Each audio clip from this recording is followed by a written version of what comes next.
Chapter 19. Devouring the Forest Fire.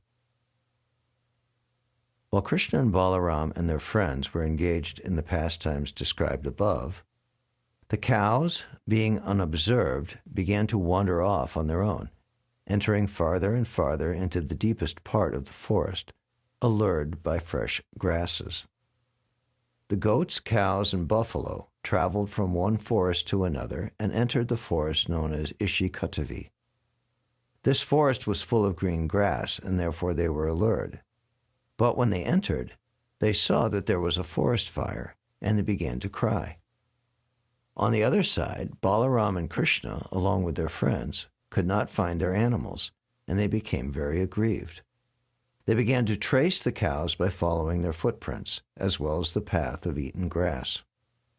All of the boys were fearing that their very means of livelihood, the cows, were now lost. Soon, however, they heard the crying of their cows. Krishna began to call the cows by their respective names with great noise. Upon hearing Krishna calling, the cows immediately replied with joy. But by this time, the forest fire surrounded all of them, and the situation appeared to be very fearful. The flames increased as the wind blew very quickly, and it appeared that everything movable and immovable would be devoured.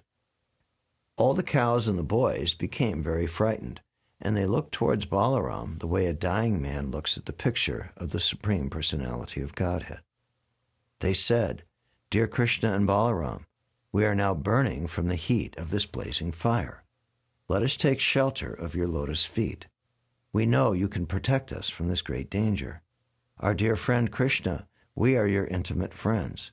It is not right that we should suffer in this way. We are all completely dependent on you, and you are the knower of all religious life. We do not know anyone except you."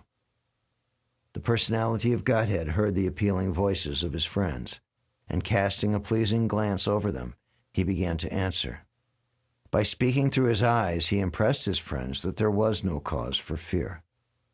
Then Krishna, the Supreme Mystic, the powerful Personality of Godhead, immediately swallowed up all the flames of the fire. The cows and boys were thus saved from imminent danger. Out of fear, the boys were almost unconscious, but when they regained their consciousness and opened their eyes, they saw that they were again in the forest with Krishna, Balaram, and the cows. They were astonished to see that they were completely free from the attack of the blazing fire, and that the cows were saved. They secretly thought that Krishna must not be an ordinary boy, but some demigod. In the evening, Krishna and Balaram, along with the boys and cows, returned to Vrindavan, playing their flutes. As they approached the village, all the gopis became very joyous. Throughout the day, the gopis used to think of Krishna while he was in the forest, and in his absence, they were considering one moment to be like 12 years. Thus ends the Bhaktivedanta purport of the 19th chapter of Krishna, Devouring the Forest Fire.